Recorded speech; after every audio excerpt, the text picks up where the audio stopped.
Common paper state common paper.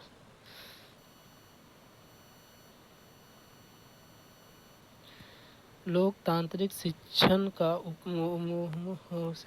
का मतलब है लोकतांत्रिक शिक्षण का मतलब है शिक्षक अपनी इच्छा के अनुसार जो भी कुछ भी सिखाता है उसे छात्र को स्वीकार करना होगा। एक संवादात्मक प्रक्रिया में कक्षा की बातचीत शामिल होती है जो शिक्षक और छात्र के बीच होती है। एक प्रक्रिया जिसमें स्मृति और समझ के स्तर की आवश्यकता होती है और अत्यधिक विचारशील गतिविधि के लिए काम करता है। उपयुक्त में से कोई नहीं। लोकतांत्रिक शिक्षण का मतलब है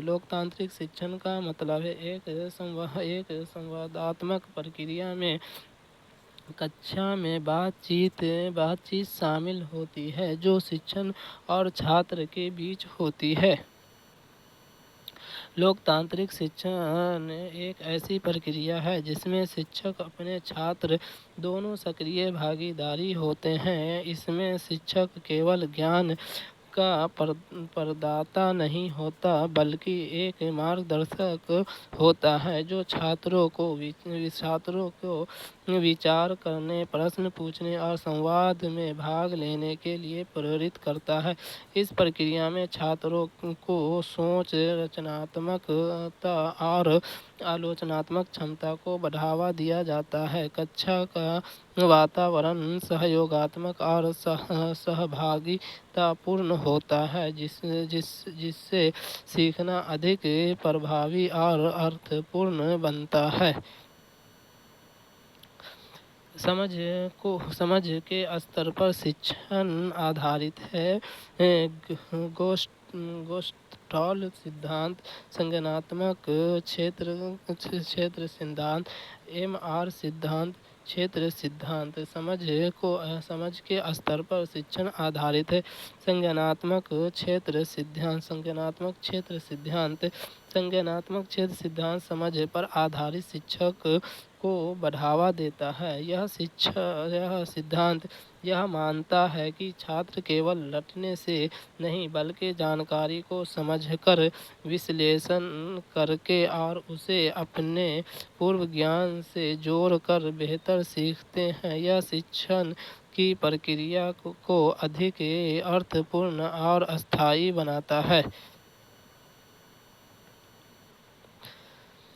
निम्नलिखित में से कौन सा शिक्षण सिद्धांत है? निम्नलिखित में से कौन सा शिक्षण सिद्धांत है? मनोवैज्ञानिक से तार्किक तक, विश्लेषण से संश्लेषण तक, ठोस से अमूर्त तक, प्रकृति का अनुसरण करना। निम्नलिखित में से कौन सा शिक्षण सिद्धांत है? मनोवैज्ञानिक से तार्किक तक, विश्लेषण से संश्लेषण तक, ठोस से अमूर्त तक, प्रकृति का अनुसरण करना। इनमें सभी शिक्षण एक जटिल प्रक्रिया है जिसमें प्रभावी बनाने के लिए सिद्धांतों का पालन आवश्यक है। मनोवैज्ञानिक से तार्किक तर्क, विश्लेषण से विश्लेषण से संश्लेषण तक और ठोस से अमूर्त तक जैसे सिद्धांत छात्र की समझ और सीखने की क्षमता को ध्यान में रखते हैं। प्रकृति का सम्मान करता है। यह सभी मूलभूत सिद्धांत सफल शिक्षण की नींव है जो अधिगम प्रक्रिया को सुगम बनाते हैं।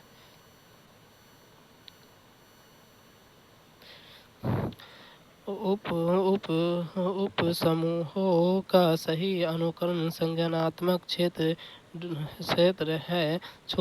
ज्ञान, बोध, अनुप्रयोग, संश्लेषण, विश्लेषण, मूल्यांकन। ज्ञान, बोध, अनुप्रयोग, मूल्यांकन, विश्लेषण, संश्लेषण। ज्ञान, बोध, मूल्यांकन, अनुप्रयोग, विश्लेषण, संश्लेषण। ज्ञान, बोध, अनुप्रयोग, विश्लेषण, संश्लेषण, मूल्यांकन। उपसमूह का सही अनुक्रम संज्ञानात्मक क्षेत्र डोमेन है ज्ञान, बोध, अनुप्रयोग, विश्लेषण, संश्लेषण, मूल्यांकन। ज्ञान, बोध, अनुप्रयोग, विश्लेषण, संश्लेषण, मूल्यांकन। संज्ञानात्मक क्षेत्र में ज्ञान को छह पदानुक्रमित स्तर होते हैं जो सीखने के उद्देश्यों को व्यवस्थित करते हैं। यह ब्लूम के वर्गीकरण पर आधारित है और सरल से जटिल की ओर बढ़ता है। सबसे पहले ज्ञान आता है जहाँ जानकारी याद की जाती है, फिर बोध जिससे समझ विकसित होती है, इसके बाद अनुप्रयोग आता है जहाँ ज्ञान का उपयोग नई स्थिति में किया जाता है, विश्लेषण में जानकारी को खंडित किया जाता है, जबकि संश्लेषण में नए विचारों का निर्माण होता है। अतः अंत में मूल्यांकन आता है जिसमें निर्णय लिए जाते हैं। यह क्रम प्रभावी शिक्षण और अधिगम के लिए महत्वपूर्ण है। किसी विशेष घटना में भाग लेने की इच्छा है, उपस्थित होना, प्राप्त करना, जवाब देना, मूल्य निर्धारित करना, संगठित करना। किसी विशेष घटना में भाग लेने की इच्छा है, उपस्थित होना, उपस्थित होना, प्राप्त करना। किसी घटना में भाग लेने की इच्छा का अर्थ है उसमें शामिल होने की चाह, उपस्थित होना, प्राप्त करना। इस इच्छा को सीधे दर्शाता है क्योंकि यह अनुभव को ग्रहण करने और वहाँ मौजूद रहने की प्राथमिक भावना है, जबकि जवाब देना, मूल्य निर्धारण या संगठित करना बाद की क्रियाएं हैं जो सीधे भाग लेने की इच्छा को परिभाषित नहीं करती।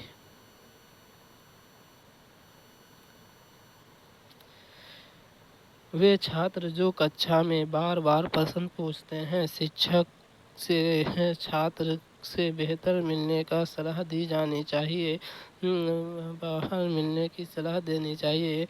कक्षा में वाद विवाद में भाग लेने के लिए प्रोत्साहित किया जाना चाहिए। छात्र को स्वयं उत्तर खोजने के लिए प्रोत्साहित करना चाहिए। निरंतरण पर आधारित प्रश्न पूछने के लिए प्रोत्साहित किया जाना चाहिए। वे छात्र जो कक्षा में बार बार प्रश्न पूछते हैं, कक्षा में वाद विवाद में भाग लेने के लिए प्रोत्साहित किया जाना चाहिए। कक्षा में वाद विवाद में भाग लेने के लिए प्रोत्साहित किया जाना चाहिए। वे छात्र जो कक्षा में बार बार प्रश्न पूछते हैं, उनके जिज्ञासा ज्ञान प्राप्ति की दिशा में एक सकारात्मक संकेत है। ऐसे छात्र को कक्षा में वाद विवाद में भाग लेने के लिए प्रोत्साहित किया जाना चाहिए। इससे वह अपनी सोच को तार्किक रूप से प्रस्तुत करना सीखते हैं और विषय को गहराई से समझते हैं। साथ ही अन्य छात्र भी सक्रिय होते हैं और कक्षा में संवाद का वातावरण बनाता है। यह शिक्षण प्रक्रिया को अधिक प्रभावशाली और सहभागितापूर्ण बनाता है। अंचल अपनी 5वीं कक्षा की ईवीएस कक्षा में अक्सर खोजी और कल्पनाशील प्रश्न पूछती है। ऐसा करके वह सुधार करना चाहती है। अवलोकन कौशल, भावनात्मक कौशल, चिंतन मनन कौशल, बोलने का कौशल। अंचल अपनी 5वीं कक्षा की ईवीएस क्लास में अक्सर खोजी और कल्पनाशील प्रश्न पूछती है। ऐसा करके वह सुधार करना चाहती है। चिंतन मनन कौशल।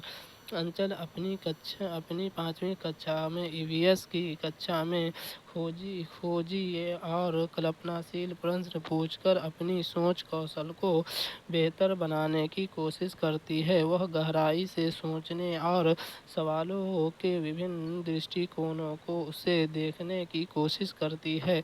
यह उसे अपने आस-पास की दुनिया को बेहतर ढंग से समझने में मदद करता है। कल्पनाशील प्रश्न पूछकर वह नई चीज़ों को सीखने और उनके बारे में अलग-अलग विचार करने का मौका पाती है। इस तरह से वह अपनी ज्ञान की सीमाओं को तोड़कर अपनी रचनात्मक सोच में विकसित करने में भी मदद करती है।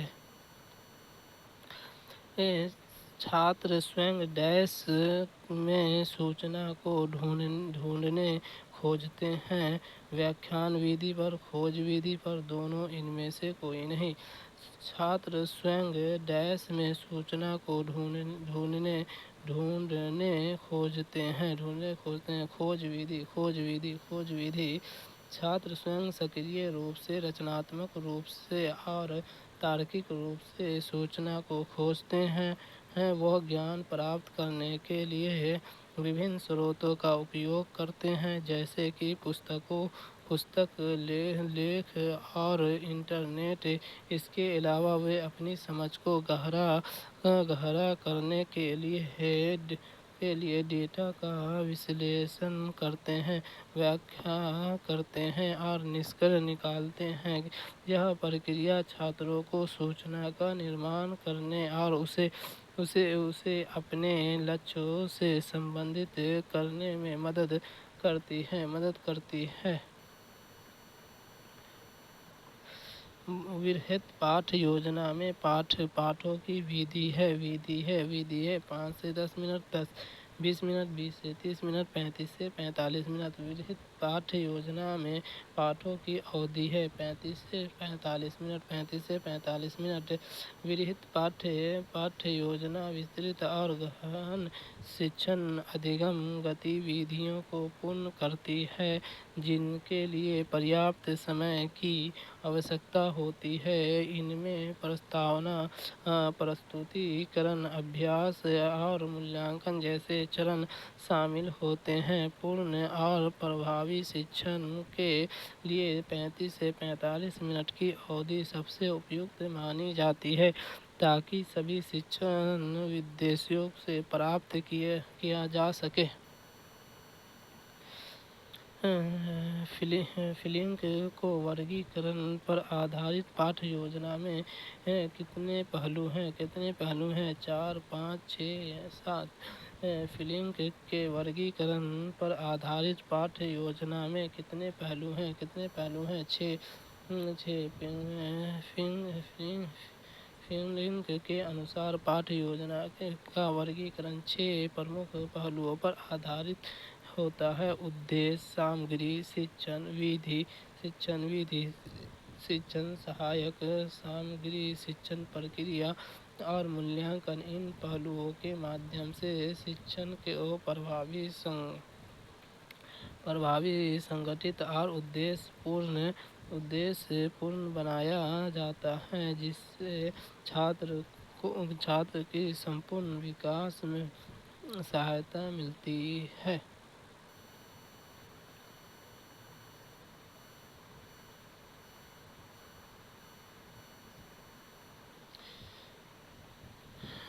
ड्रावाइट WLN द्वारा कौन सी शिक्षण अधिगम पद्धति शुरू की गई थी? सूक्ष्म शिक्षण, टीम शिक्षण, मानव मंथन, इंटरेक्शन शिक्षण। ड्रावाइट WLN द्वारा कौन सी शिक्षण अधिगम पद्धति शुरू की गई थी? सूक्ष्म शिक्षण। ड्रावाइट WLN ने 1961 के दशक में सूक्ष्म शिक्षण विकसित किया। यह शिक्षकों के प्रशिक्षण हेतु अभ्यास आधारित विधि है। इसमें छोटे समूह को कम समय में विशिष्ट कौशल सिखाया जाता है। यह शिक्षकों को अपनी क्षमताओं के में सुधार के लिए त्वरित प्रक्रिया प्रदान कर प्रभावी बनाता है।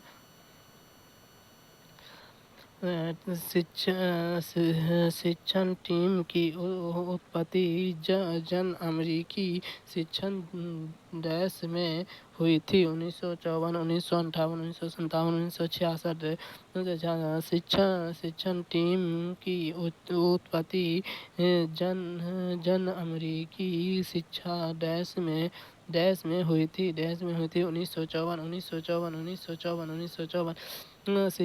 शिक्षण टीम की अवधारणा जन अमेरिकी शिक्षा में वर्ष 1954 में उत्पन्न हुई थी। इस पद्धति में कई शिक्षक मिलकर एक समूह के छात्रों को पढ़ाते हैं जिससे वह अपनी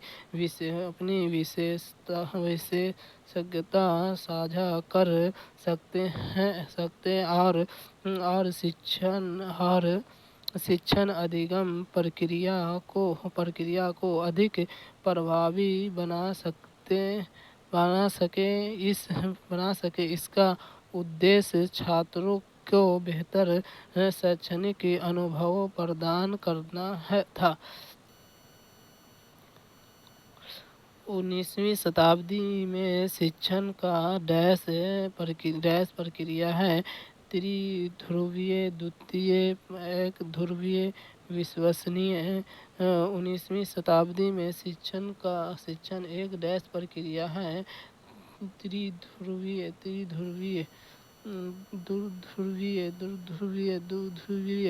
19वीं शताब्दी में शिक्षण को मुख्य रूप से एक द्विध्रुवीय प्रक्रिया माना जाता है। इसका अर्थ है कि इसमें दो मुख्य ध्रुव या घटक थे, शिक्षक और छात्र। शिक्षक ज्ञान का एकमात्र प्रदाता था और छात्र उसे ग्रहण करने वाला। इसमें पाठ्यक्रम या सामाजिक वातावरण की भूमिका को कम आंका गया था, जबकि आधुनिक शिक्षा त्रिध्रुवीय मानी जाती है।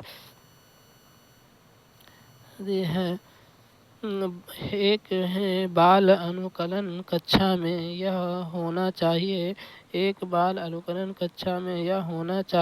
सामग्रियों उपयुक्त आकार की होनी चाहिए ताकि बच्चे उन पर पहुंच सके। पर्याप्त सस्ती सामग्री होनी चाहिए क्योंकि बच्चे बर्बाद करते हैं।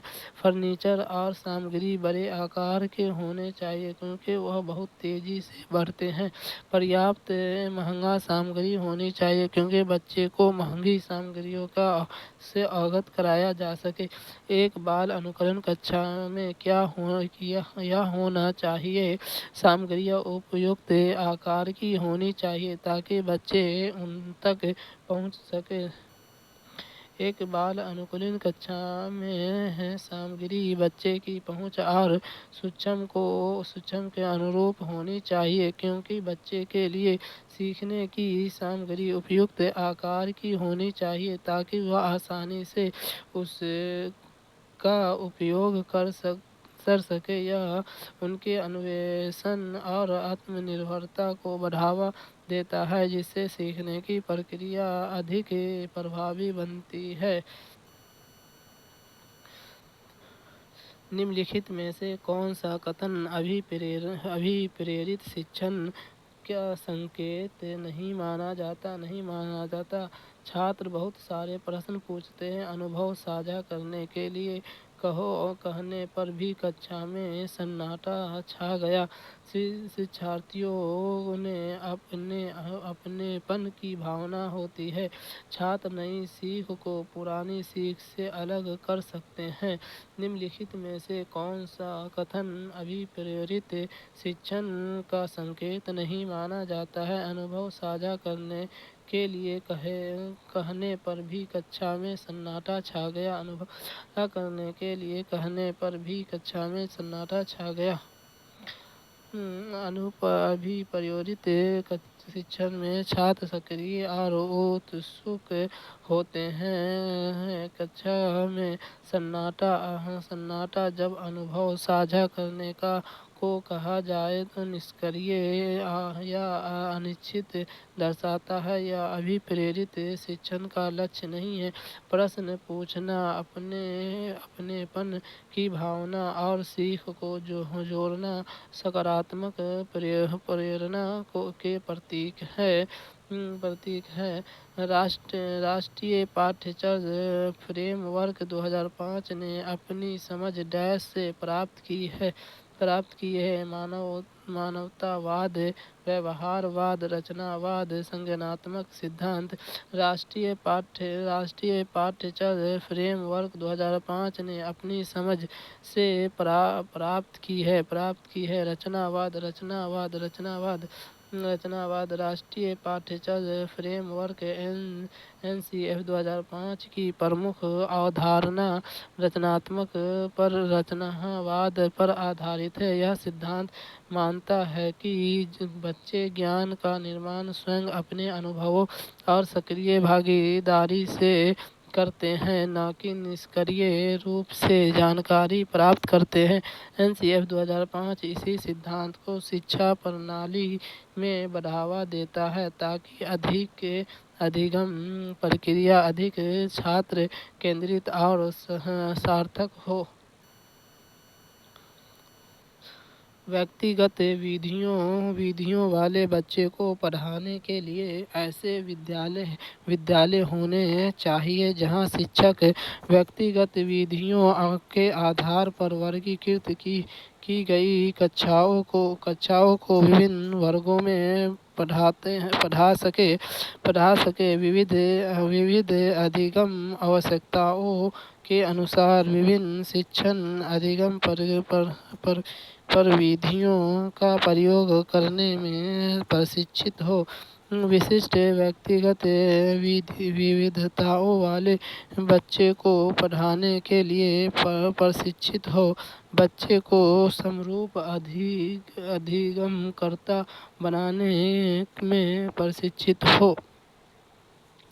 व्यक्तिगत विविधताओं वाले बच्चे को पढ़ाने के लिए ऐसे विद्यालय होने चाहिए जहां शिक्षक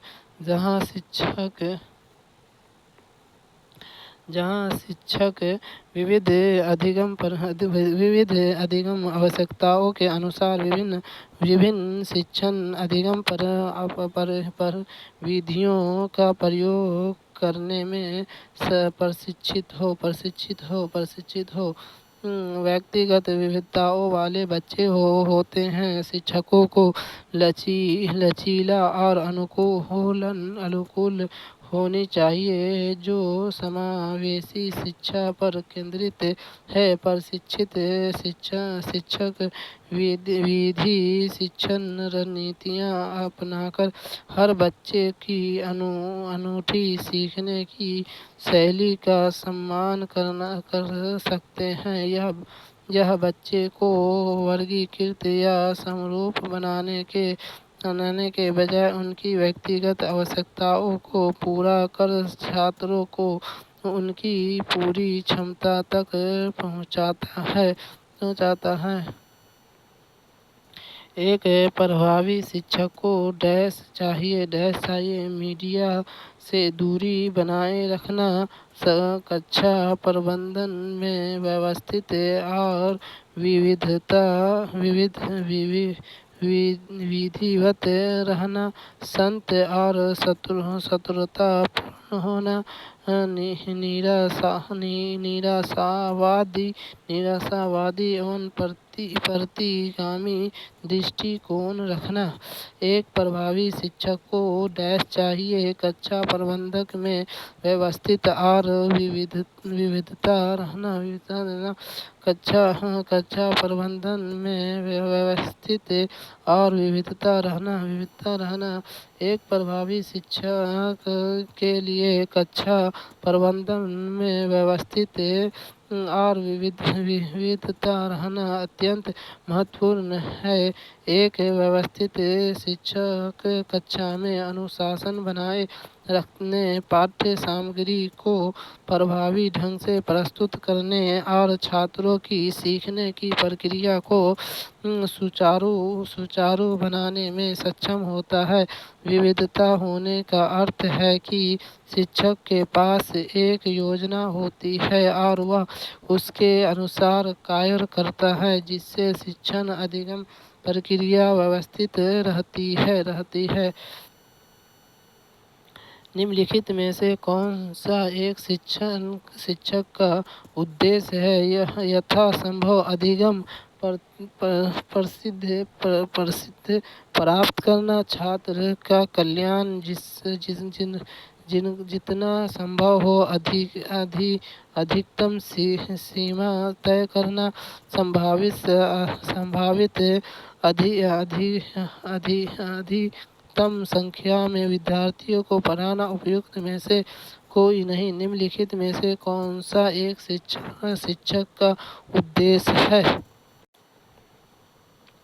छात्रों का कल्याण जितना संभव हो अधिकतम सीमा तक करना। छात्रों का कल्याण जितना संभव हो अधिकतम सीमा तक करना।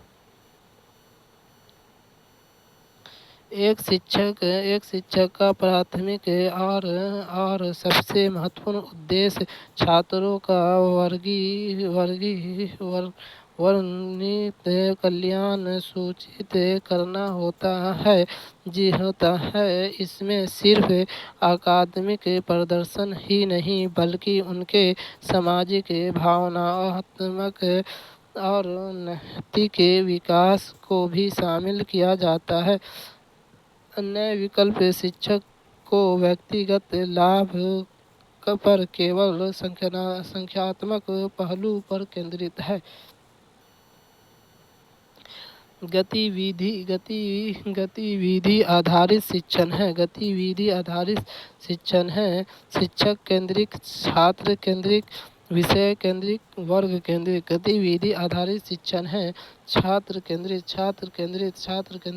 गतिविधि आधारित शिक्षण एक्टिविटी बेस्ड लर्निंग में छात्र सक्रिय रूप से सीखने की प्रक्रिया में शामिल होते हैं। वह स्वयं गतिविधियों में भाग लेकर, प्रयोग करके और खोज करके सीखते हैं। इस दृष्टिकोण में शिक्षक एक सुविधादाता फैसिलिटेटर की भूमिका निभाता है, न कि ज्ञान का एकमात्र स्रोत। आकलन डैश है यदि यह लगातार समय छात्रों के साथ समान परिणाम प्राप्त करता है। वैध, अवैध, विश्वसनीय, अविश्वसनीय। आकलन डैश है यदि यह लगातार समान छात्रों के साथ समान परिणाम प्राप्त करता है। विश्वसनीय। आकलन या मूल्यांकन में विश्वसनीय रिलेबिलिटी का अर्थ है कि यदि किसी परीक्षण या मूल्यांकन को बार बार समान परिस्थितियों में लागू किया जाए तो वह लगातार समान या सुसंगत परिणाम देता है, और यदि एक आकलन बार बार छात्रों के साथ समान परिणाम देता है तो इसका मतलब है कि वह विश्वसनीय है। वैलिडिटी का अर्थ है कि आकलन वही मापता है जिसे मापने के लिए उसे डिजाइन किया गया है। यहाँ बात परिणामों के नियंत्रण की हो रही है, इसलिए विश्वसनीय सही उत्तर है। रचनात्मक मूल्यांकन को सबसे अच्छा वर्णित करता है। एक शिक्षण इकाई के अंत में छात्रों का आकलन। सीखने की प्रक्रिया के दौरान छात्रों का आकलन। छात्रों को समग्र प्रदर्शन का आकलन करना। छात्रों के ज्ञान को दीर्घकालिक प्रतिधारणा का आकलन करना। रचनात्मक मूल्यांकन को सबसे अच्छा वर्णित करता है। सीखने की प्रक्रिया के दौरान छात्रों का आकलन। सीखने की प्रक्रिया के दौरान छात्रों का आकलन। रचनात्मक मूल्यांकन फॉर्मेटिव असेसमेंट सीखने की प्रक्रिया के दौरान किया जाता है। इसका मुख्य उद्देश्य छात्रों की सीखने की प्रगति की निगरानी करना, उनकी कमजोरियों और शक्तियों की पहचान करना और सिखाने की प्रक्रिया में सुधार के लिए तत्काल प्रतिक्रिया फीडबैक प्रदान करना है। यह सीखने को अंत में किए जाने वाले योगात्मक मूल्यांकन समेटिव असेसमेंट से भिन्न होता है। किस आकलन तकनीक में छात्र को किसी समय को हल करने या किसी कार्य को पूरा करने के लिए मिलकर काम करना शामिल है। रचनात्मक आकलन, योगात्मक आकलन, सहयोगात्मक आकलन, समूह आकलन। किस आकलन तकनीक में छात्रों को किसी समय को हल करने या किसी कार्य को पूरा करने के लिए मिलकर काम करना शामिल है। सहयोगात्मक आकलन।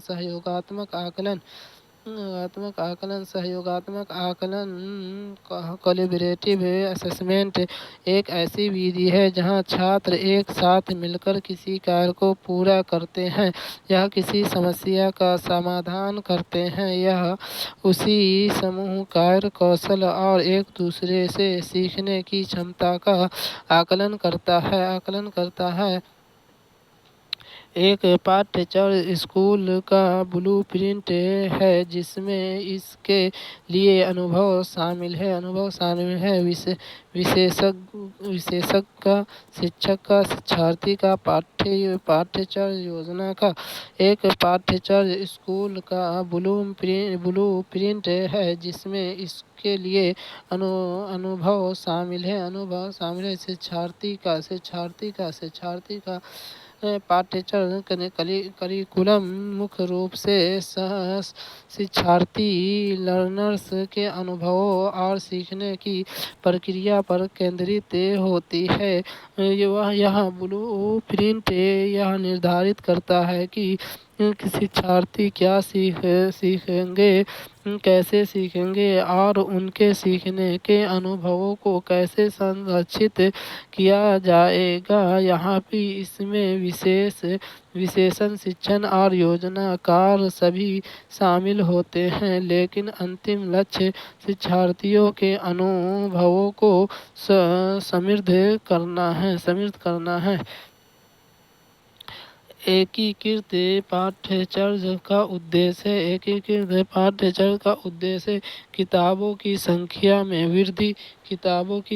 में कमी, छात्र नामांकन में वृद्धि, ड्रॉप आउट में कमी। एकीकृत पाठ्यक्रम का उद्देश्य ड्रॉप आउट में कमी। एकीकृत पाठ्यक्रम इंटीग्रेटेड करिकुलम का उद्देश्य विभिन्न विषय को एक साथ जोड़कर सीखने को अधिक प्रासंगिक, दिलचस्प और समग्र बनाना है। जब छात्र विषय वस्तु को अधिक जुड़ा हुआ और समझने योग्य पाते हैं तो उनके लिए स्कूल में बने रहना और पढ़ाई जारी रखना आसान हो जाता है, जिससे ड्रॉप आउट विद्यालय छोड़ना की दर कम होती है। आप अपसारी चिंतन के लिए निम्नलिखित में से क्या आवश्यक है? वर्गीकरण, विचारों का प्रवाह, अंक गणितीय तर्क। एक उपाय: अपसारी चिंतन के लिए निम्नलिखित में से क्या आवश्यक है? विचारों का प्रवाह। अपसारी चिंतन, डाइवर्जेंस थिंकिंग, वह प्रक्रिया है जिसमें किसी समस्या या विचार उत्पन्न किए जाते हैं। इसके लिए विचारों का स्वतंत्र और निरंतर प्रवाह, फ्लोरेंसी ऑफ आइडियाज, आवश्यक है ताकि व्यक्ति एक ही समय के विभिन्न पहलुओं पर विचार कर सके और कई संभावनाएं तलाश सके। निम्नलिखित में से कौन सा जोड़ा गलत सम्मिलित है? पियाजे नैतिक विकास, मास्ले आवश्यकताओं का पदानुक्रम, थॉर्नडाइक सिद्धांत, एक्स और वाई, स्किनर पैराडाइज लर्निंग। निम्नलिखित में से कौन सा जोड़ा गलत सम्मिलित है? थॉर्नडाइक का सिद्धांत, एक्स-रे और वाई। पियाजे का नैतिक सिद्धांत, जीन पियाजे के संज्ञानात्मक विकास के साथ साथ नैतिक विकास का भी महत्वपूर्ण काम किया। मास्ले आवश्यकताओं का पदानुक्रम के सिद्धांत के लिए प्रसिद्ध हैं। थॉर्नडाइक सिद्धांत, एक्स आर वे डगलस मैकगनेर द्वारा दिया गया है, जो प्रबंधन के क्षेत्र में संबंधित है। एडवर्ड थायलैंड से अधिगम के क्षेत्र में अपने प्रयास एवं स्मृति, ट्रायल एंड एरर के सिद्धांत और अधिगम में नियमों के लिए जाने जाते हैं। इसलिए यह जोड़ा Skinner paradise learning, B F. Skinner व्यवहारवाद और क्रिया सपोर्ट अनुबंधन के लिए प्रसिद्ध है और उन्हें पैराडाइज लर्निंग की आवश्यकता को विकसित करने में महत्वपूर्ण भूमिका निभाई है। निम्नलिखित में से कौन सीखने का परिणाम नहीं है? शारीरिक संरचना, ज्ञान, कौशल, परिपक्वता। निम्नलिखित में से कौन सीखने का परिणाम नहीं है? परिपक्वता मैच्योरिटी एक विकासात्मक प्रक्रिया है जो मुख्य रूप से जैविक और आनुवंशिक कारकों से प्रभावित होती है, न कि सीखने से। यहाँ भी सीखना परिपक्वता के साथ होता है, लेकिन परिपक्वता एवं स्वयं सीखने का परिणाम नहीं है, बल्कि यह एक प्राकृतिक विकास प्रक्रिया है। शारीरिक संरचना भी जैविक कारणों से निर्धारित होती है। इसका सीधा प्रभाव सीखने का शारीरिक संरचना पर नहीं पड़ता।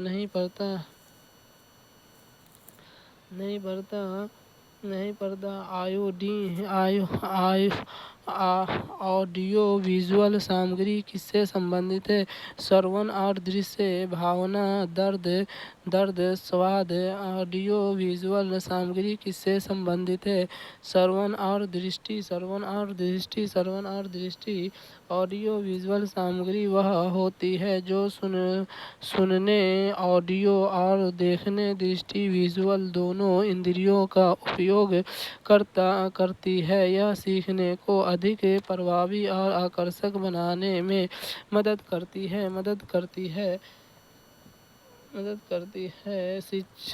शिक्षण सहायक सामग्री को इन श्रेणियों के अंतर्गत वर्गीकृत किया गया है: रेडियो, टीवी और कैमरा, सर्वे दृश्य और दृश्य श्रवण, चार बोर्ड और बुलेटिन बोर्ड, मानचित्र और आरेख शिक्षण सहायक सामग्री को इन श्रेणियों के अंतर्गत वर्गीकृत किया गया है। सर्वे दृष्टि और दृष्टि सर्वे शिक्षण सहायक सामग्री को मुख्य रूप से उनके संवेदी अनुभव के आधार पर तीन व्यापक श्रेणियों में वर्गीकृत किया जाता है, जिसमें सर्वे सामग्री, दृश्य सामग्री और दृश्य श्रवण सामग्री जैसे टेलीविज़न, फिल्म, वीडियो शामिल हैं। यह सभी शिक्षण सहायक सामग्री के सबसे व्यापक और वैज्ञानिक वर्गीकरण को दर्शाता है।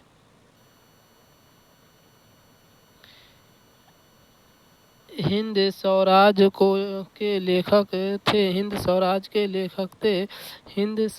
के लेखक थे मोहम्मद अली जिन्ना, महात्मा गांधी, आगा खान, राजेंद्र प्रसाद।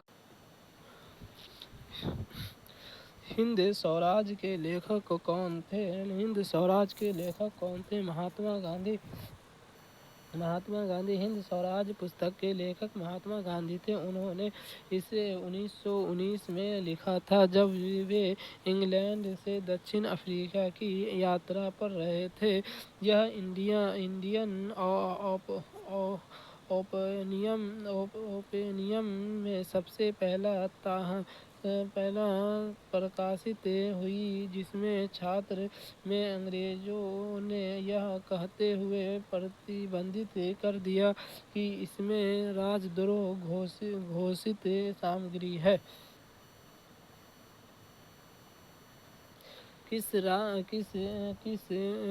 बिहार किस जनपद सूबा का हिस्सा था? मद्रास, बम्बई, हैदराबाद, बंगाल। बिहार किस जनपद सूबा का हिस्सा था? बंगाल मुगल साम्राज्य का सबसे उपजाऊ और सबसे अमीर प्रांत था और इसमें वर्तमान बांग्लादेश, बिहार और उड़ीसा राज्य शामिल थे।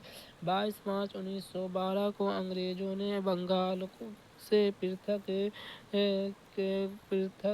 एक नए प्रांत बिहार का गठन किया।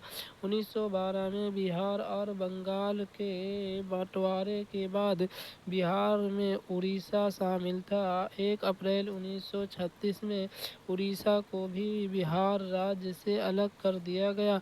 15 नवंबर 2000 को बिहार से झारखंड को अलग कर दिया गया।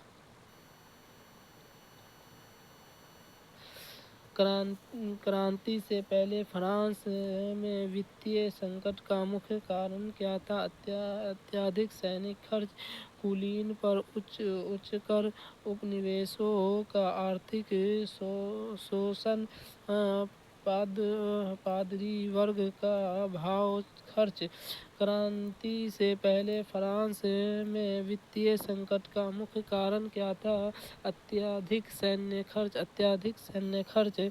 फ्रांसीसी क्रांति 1789 आधुनिक यूरोपीय इतिहास की एक महत्वपूर्ण घटना थी, जिसमें प्रबंधक के सिद्धांत को शासन में लाने तथा एक तर्क संगत और समतावादी समाज में निर्णय का प्रयास किया। इस क्रांति के कारण नेपोलियन बोनापार्ट का उदय हुआ। फ्रांस से क्रांति से पहले वित्तीय संकट मुख्य रूप से राजशाही के अनावश्यक खर्च, युद्ध और विलासिता पर अत्यधिक व्यय के कारण था। इससे भारी ऋण और वित्तीय अव्यवस्थाएं हुई, जिससे लोगों में व्यापक असंतोष हुआ। भारत के किन भागों में चौकीदार विरोध अभियान लोकप्रिय था? बिहार और बंगाल, तमिलनाडु और केरल, कर्नाटक और तमिलनाडु संयुक्त प्रांत। भारत में किन भागों में चौकीदार विरोधी अभियान लोकप्रिय था? बिहार और बंगाल, बिहार और बंगाल, बिहार और बंगाल। चौकीदार विरोध अधिनियम वर्ष 2019 लोकसभा चुनाव से पूर्व भारतीय राष्ट्रीय कांग्रेस द्वारा चलाया गया एक अभियान था, जिसमें प्रधानमंत्री मोदी का भ्रष्टाचार को आरोप लगाए गए। यह अभियान बिहार, बंगाल जैसे राजनीतिक रूप से सक्रिय क्षेत्र में अधिक लोकप्रिय रहा। भारत में परमाणु ऊर्जा विभाग का शासी निकाय कौन सा? भारत का परमाणु ऊर्जा आयोग, नीति आयोग, अंतरिक्ष आयोग, DRDO। भारत में परमाणु ऊर्जा विभाग का शासी निकाय कौन सा है? भारत का परमाणु ऊर्जा आयोग, भारत का परमाणु ऊर्जा आयोग। भारत परमाणु ऊर्जा आयोग की स्थापना सबसे पहले अगस्त 1948 में वैज्ञानिक अनुसंधान विभाग में की गई थी, जिससे कुछ महीने पहले जून 1948 में बंगाल बनाया गया था। परमाणु ऊर्जा विभिन्न विभाग की स्थापना 3 अगस्त 1954 को राष्ट्रपति के आदेश के माध्यम से प्रधानमंत्री के सीधे प्रभाव में की गई थी। इसके बाद 1 मार्च 1958 को सरकारी संकल्प के अनुसार परमाणु ऊर्जा विभाग में परमाणु ऊर्जा आयोग की स्थापना की गई।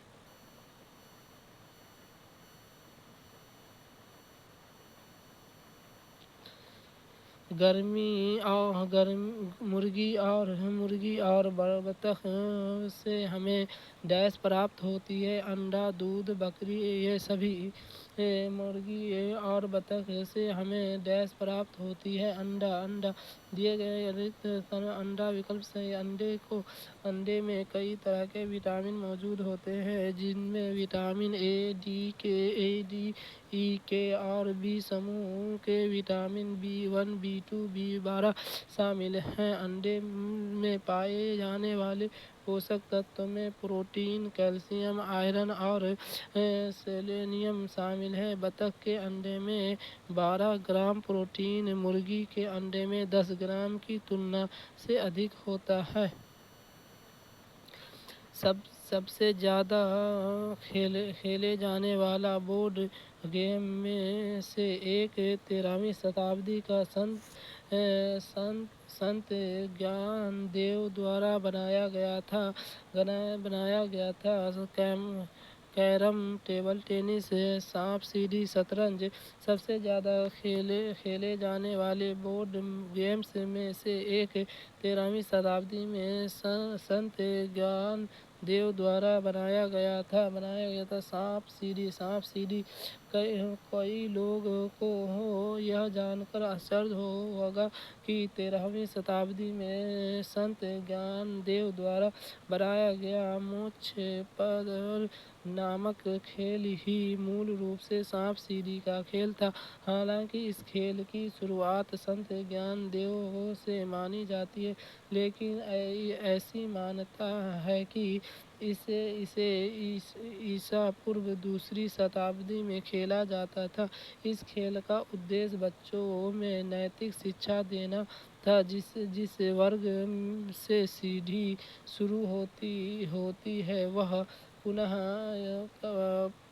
का प्रतीक है, जबकि सांप के सिर वाले वर्ग पाप या बुरी विशेषता का प्रतीक है। अंडे डैश का एक समृद्ध स्रोत है। प्रोटीन, विटामिन, खनिज, ये सभी। अंडे डैश का एक है। प्रोटीन, विटामिन, खनिज, ये सभी। अंडे कई पोषक तत्वों का एक अच्छा स्रोत है, जिसमें उच्च गुणवत्ता वाला प्रोटीन, विटामिन डी, विटामिन 12, खनिज और सेलेनियम शामिल है। अंडे कोलिन, बायोटिन और लुयोटिन का भी एक समृद्ध स्रोत है, जो जो आँखों को स्वास्थ्य के लिए फ़ायदेमंद है।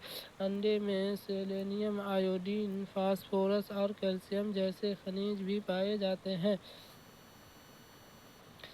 खाद की बड़ी मात्रा में डैश होता है। कार्बनिक पदार्थ जनसमूह काली मिट्टी। खाद में बड़ी मात्रा में डैश होती है। कार्बनिक पदार्थ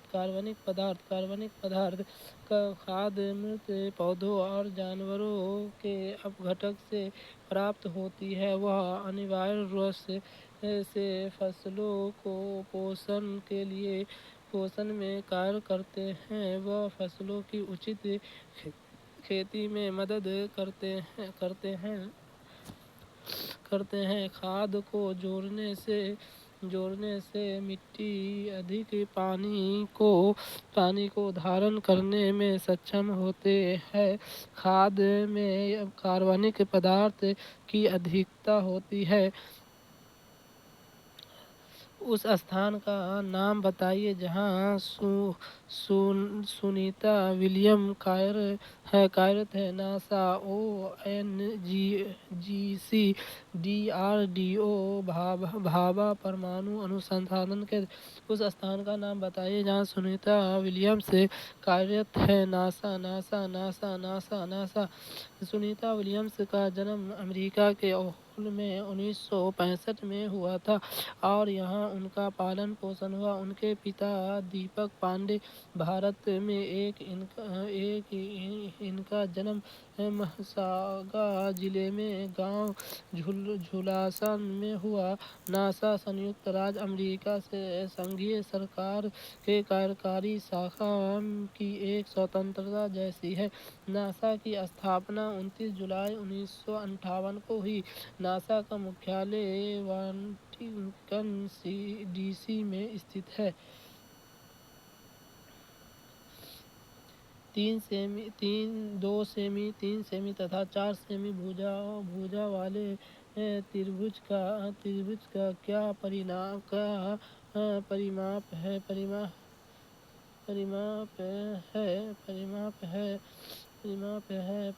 है। तो इसका 2 सेमी है, 3 सेमी, तो 2 सेमी भुजा वाले त्रिभुज का क्या परिणाम है। तो 2 + 3 + 4 बराबर में 9 सेमी। सी होगा आंसर। इसका क्या होगा? सी आंसर होगा। त्रिभुज हो जाओ। 1.80 पैसे को रुपए में लिखते हैं। 1.80 को रुपए में लिखते हैं। 14 रुपया 80 पैसे को रुपए में लिखते हैं। तो 14 रुपया 80 पैसा है। तो 1480 है हो गया। तो इसको हम पैसे में बनाएंगे तो 14 रुपया 80 पैसा 08। 14 रुपया 80 पैसा 08 यानी बी आंसर होगा। इसका क्या होगा? बी।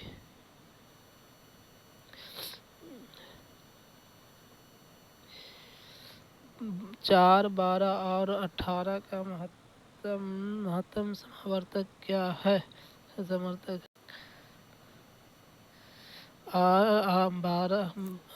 4, 12 और 8 का महत्तम समावर्तक है। तो 4 है तो इसको 2 गुने 2, फिर 12 है, 12 को 2 गुने 3, 18 है। इसको क्या करेंगे? 2 गुने 3 गुने 3। तो इसमें जो सबसे कम है उसको लिखेंगे। तो 2 गुने 2 बराबर में 4, दो गुने दो गुने 3 बराबर में 12। 2 दूना 4, 4 तिहाई 12। बी आंसर होगा इसका। क्या होगा? बी आंसर होगा। एच सी एफ महत्तम समावर्तक HCF 2 आंसर होगा इसका। क्या होगा? 2 आंसर होगा। गलत।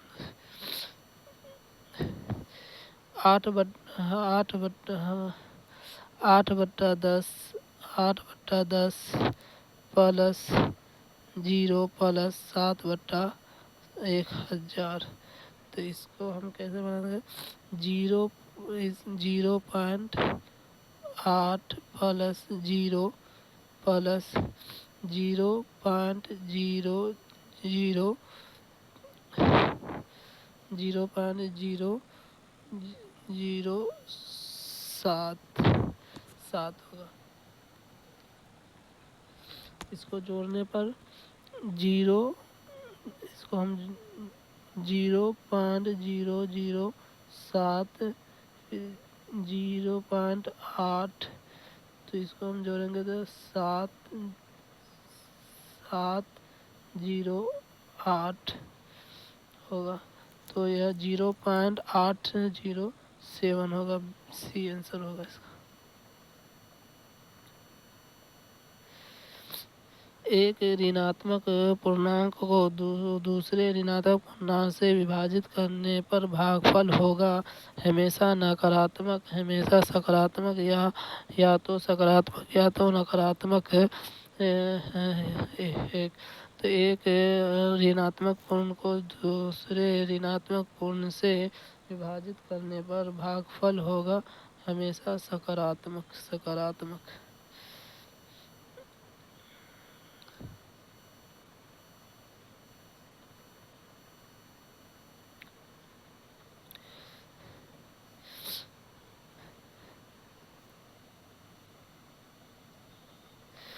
नीचे दिए गए विकल्पों में से विषम तत्व को ज्ञात कीजिए। विषम तत्व को ज्ञात कीजिए। जैसे यहाँ पर दिया हुआ है 8 से 65। तो 8 का स्क्वायर करके 8 का स्क्वायर प्लस 1 है यहाँ पर। इसमें 9, तो 9 माइनस 28 है। 9 गुने 3 प्लस 1 है। 12 गुने 3 प्लस 1 है। 15 गुने 3 प्लस 1 है। इसलिए इसमें क्या होगा? 8 का स्क्वायर 8 64 प्लस 1 यानी 65 दिया हुआ। यहाँ क्या है? जितना है 9 गुना 3 प्लस 1 गुना 3 प्लस 1 कर दिया, इसलिए इसका आंसर ए होगा। यानी कि नीचे दिए गए विकल्पों में से विषम तत्वों को ज्ञात कीजिए। तो ए 8 है, ए है।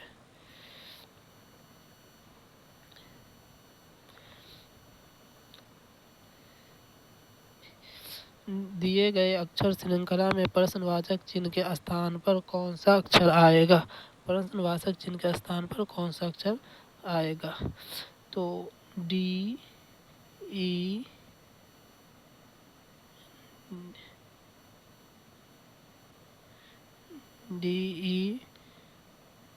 एफ, फिर है HI J, फिर है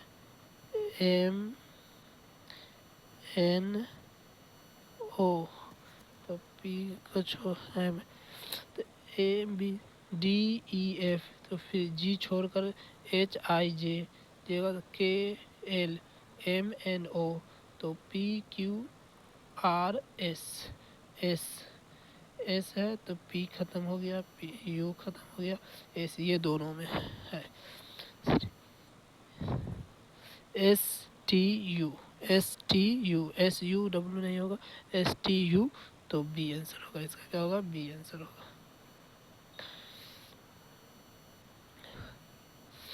यदि किसी सांकेतिक भाषा में डॉग को 4100 4157 कहा जाता है तो मैन को क्या कहा जाएगा? तो यहाँ पर देखा जाए तो डॉग को DOG डॉग, डी कितने नंबर पर आता है अल्फ़ाबेट के हिसाब से? 4 नंबर पर आता है। ओ कितने नंबर पर आता है? 15 नंबर पर आता है। जी कितने नंबर पर आता है? तो 7 नंबर पर आता है। उसी तरह मैन, मैन को हम कैसे लिखेंगे? MAN, मैन का क्या होगा? एम कितने नंबर पर आता है? 13 नंबर पर आता है। M 13 नंबर पर आता है। A 1 नंबर पर आता है। N 14 नंबर पर आता है। तो 13 1 14, 13 1 14 किस में है? ए में है। तो इसका आंसर क्या होगा? ए होगा। यानी कि इसमें अल्फ़ाबेट के हिसाब से जो हम अल्फ़ाबेट लिखते हैं उसे 1 2 3 4 करते हैं, उसके हिसाब से यहाँ दिया हुआ।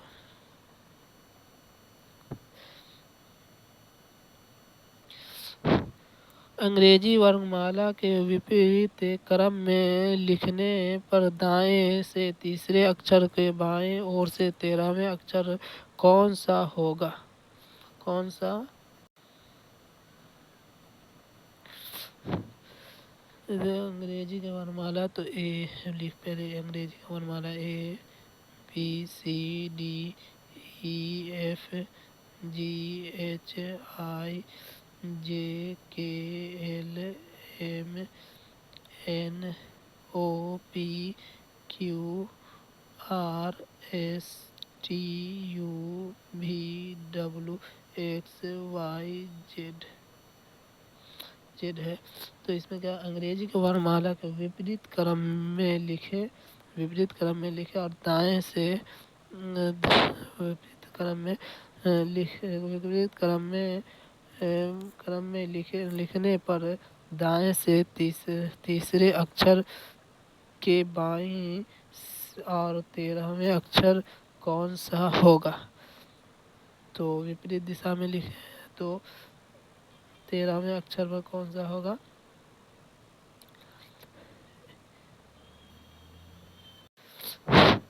इसमें बोला जा रहा है अंग्रेजी के वर्णमाला को विपरीत क्रम में लिखे और दाएं से 3 अक्षर छोड़ के, दाएं से 3 अक्षर छोड़ा जाएगा। यहाँ 3 अक्षर ये हो गया ABC को छोड़कर छोड़ा जाए अक्षर के बाईं और इसके बाईं और 13वां अक्षर। तो इसके बाईं और 13वां अक्षर देखिए 1 2 3 4 5 6 7 8 9 10 11 12 13, 13 पर कौन आता है? पी। चलिए इसमें आंसर होगा पी, पी आंसर होगा इसका, डी। निम्नलिखित में से कौन सा अक्षर एच और पी के बीच में आएगा? तो कौन सा अक्षर आएगा? तो इसको हम पहले लिख लेंगे HIJKLMNOP।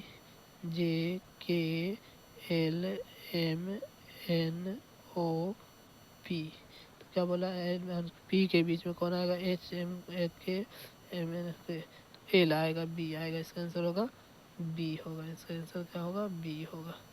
तो हम लोग अब आगे इसका आगे पढ़ेंगे कल।